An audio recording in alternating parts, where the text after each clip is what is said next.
Hello guys, welcome to another video of this episode and we are going to see the game of Evgeny Backrod, how he played with an isolated queen pawn and he created an attack on the king side. This is our part 5 in the series of how to play in the isolated structure and let's see the game. So in this situation, last move white has played rook a d1 and we reached a standard isolating position where definitely black has to play with great accuracy that white is going to push the d4 to d5 to get the break, and then white pieces will be very active and white will have some space advantage and black will be in the back foot.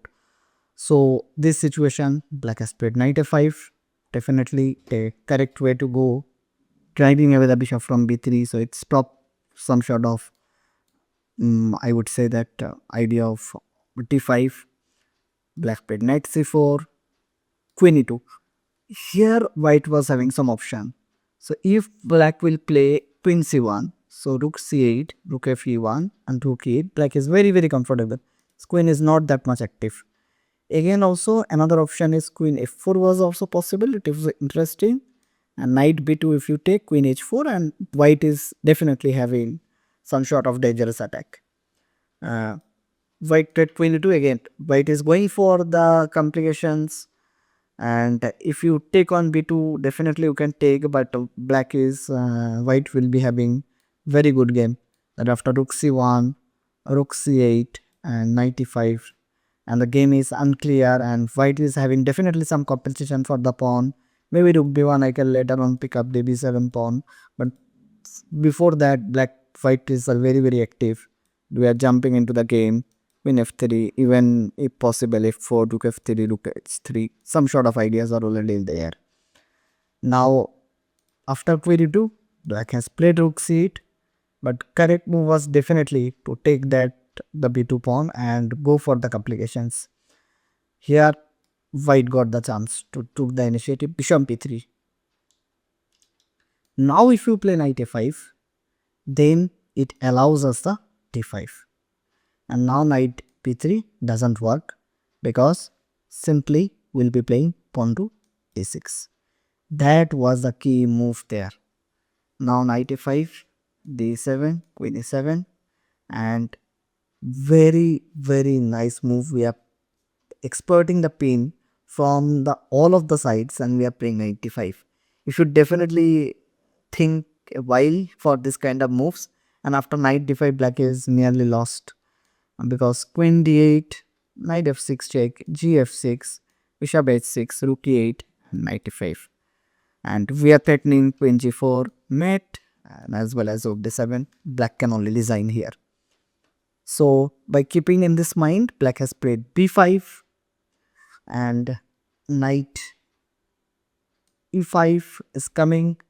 Now here again, if you take on e5, then after taking knight e8, takes and rook d4, white is having a very strong grip on this d file, as well as white rook can very easily swing to the h file or g file to create some sort of attack.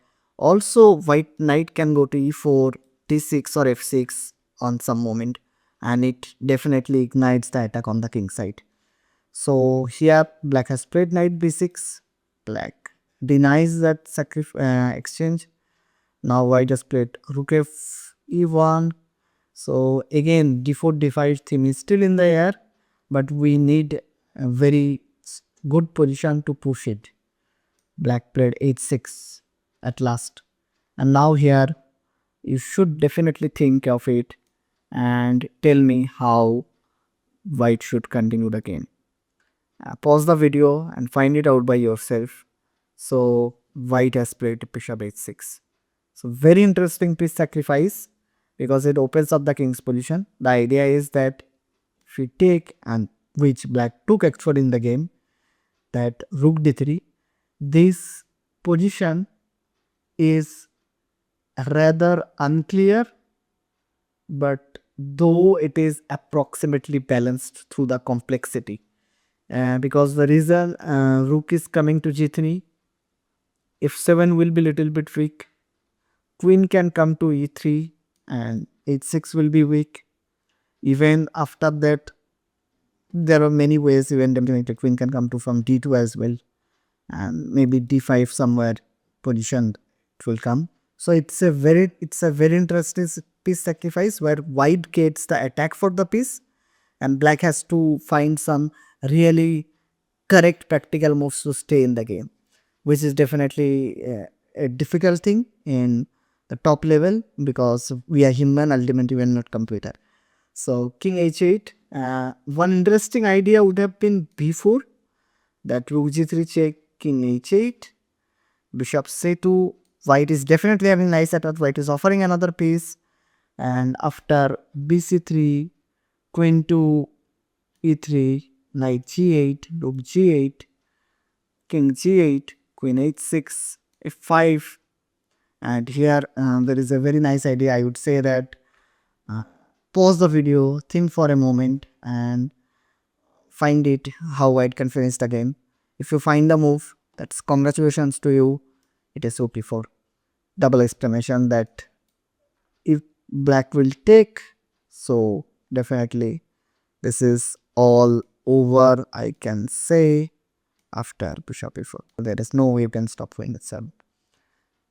So better idea for black was to play knight to c4, and it gives little bit a better fight and interesting idea definitely to stay in the game. But we'll see that what happened actually in the game. After rook d3, king h8 played, and queen d2. Again, idea is to hit the weakness. I already told them, keeping that d5, sorry, the third rank open for the rook to swing.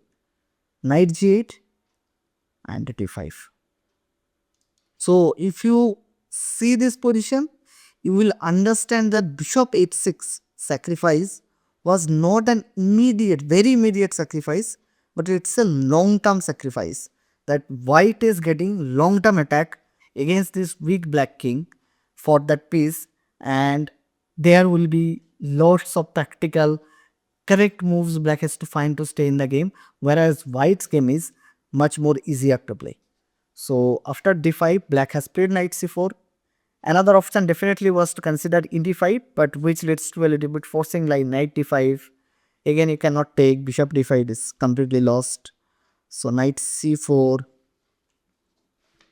queen c3, knight e5, queen e5, bishop f6, knight f6, knight f6, rook e d1, hitting d7, rook e8, rook d7, queen d7, queen f6 check, king h7, and g3, so h7 and g3.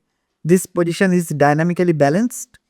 I would say that black is having a rook against white's bishop and a pawn, but for that also this king is pretty much weak. This f7 is weak, this a6 can fall anytime, and these pieces are very active white pieces, whereas black is also having good piece, but I would say this is dynamically very balanced, and who will make better calculation, better accurate moves is going to win the game. So black played knight c4 here, after bc4, rook d4, and now all the kind of difficult moves to find here to stay in the game is that queen to e8, and which is really difficult to find in the time travel. And knight, after knight e4, the white maintains many potential threat and has enough compensation for the piece. This king is really weak. So black played a fine under in the time travel, bishop to c5, d6, bishop into d4, and now white is just winning. Bishop into d4, queen into d4, white sacrifice another piece, a threatening knight into d7, a discovery, big discover check. Also knight into f7 is a big discover check. If you take bishop into f7, so definitely it's lost. This is lost. You can, sorry, yeah, this is just lost. So queen f6 has been played here. Play has this unpin. Now into d7, so we recovered that piece, and now this d7 pawn is very strong, protected by a knight on e5, rook c d8, knight f, sorry, rook e3, White wants to push the queen away from this diagonal. Once the queen will be away, then this is just a great discovery. Knight e6, knight c6, or maybe knight to g6, f7. Lots of discoveries that are said there. Rook f3 is a threat in the air already. Now knight e7, rook f3, knight to c6, and after knight f7, black actually resigned the game. The logic behind is after knight to f7, this endgame is actually lost after rook f7, and you cannot take with the rook, then knight d4 is there. So queen into f6,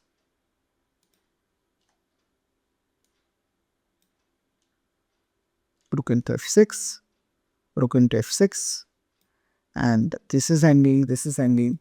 White is coming out with at least 3 extra pawns in this situation. Check, king will move, take here, and definitely this is just winning. We have 5 pawns against this 1 pawn, and there is no way to stay in the game. F4 is there, h4 is there, and I don't need any kind of analysis here. For extra 4 pawns in game, this is just 1 pawn and this is dead lost for black. So we have seen that how whenever you are playing with an isolated twin pawn, how we can create an attack on the king side, and also the d4 d5 break might be a very good potential idea whenever you are playing in this kind of position, and where there are most minor pieces are there already on the board. So that idea you should definitely consider. I hope you have learned something from this video. If you want to suggest something, definitely comment it down below. If you like the video, please share with your friends. If you are new in my channel, kindly subscribe. Thank you for watching. See you in the next video. Bye bye.